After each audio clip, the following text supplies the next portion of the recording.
name is Honorable Shino Pella. I represent the people of Iseyin, Itesiwaju, Kajola, Iwaju, Federal Constituency. I am from Oyo State.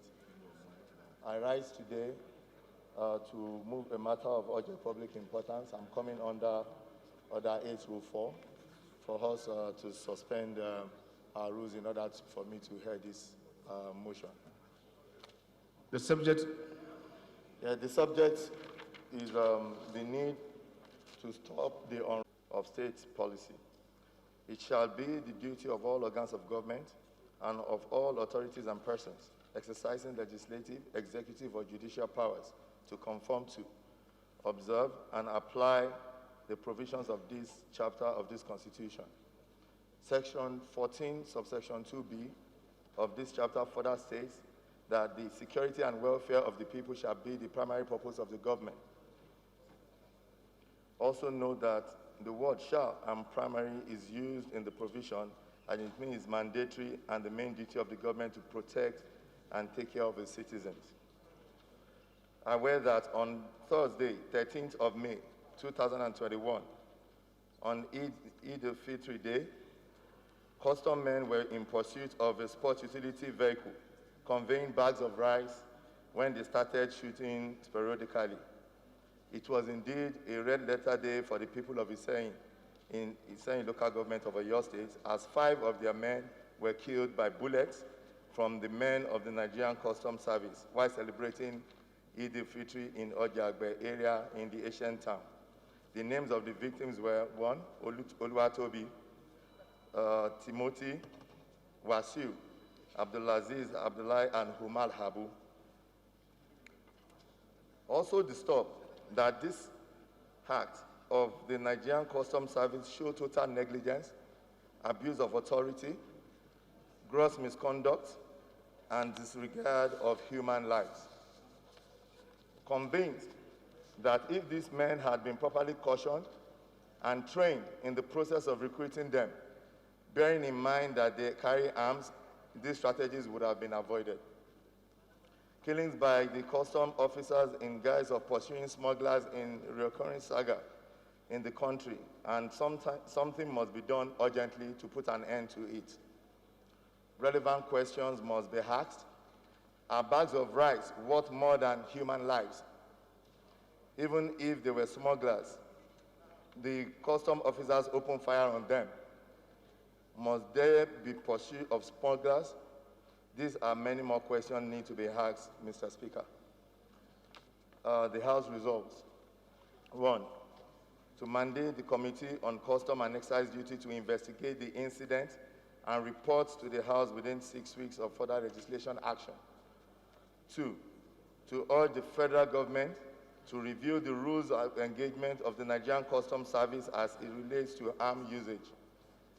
3, invite the Controller General of Customs to liaise with Committee on Custom and Exercise so as to ensure compensation for the affected families, prosecute the erring officers, and make sure they adhere to the rule of customs not exceeding 40 kilometers from the borders. I so move, Mr. Speaker. You don't go ahead to begin to appropriate other recommendations because you'll be preempting the result of the investigation.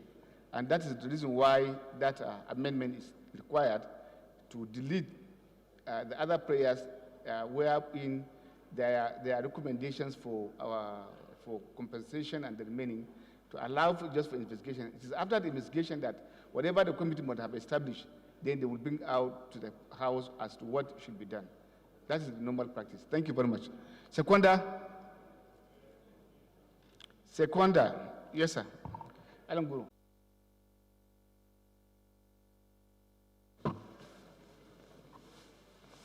Okay. Those in favor of the motion say aye. The amendment, sorry. Against say nay. That's have it. Those in favor of the motion as amended say aye. Against say nay. That's have it. Respected colleagues, the earlier petition laid over the general principle of a bill for an act to repeal the Fire Service Act cap upon the palace of the traditional ruler, and also we had to quickly get in touch with the security service system of the state. That's talking to the Commissioner of Police and to the Director of DSS before we were able, to calm the nerves. As of today, I had to move that motion as urgent, as a urgent public importance motion, because one, the lives of the people have been lost.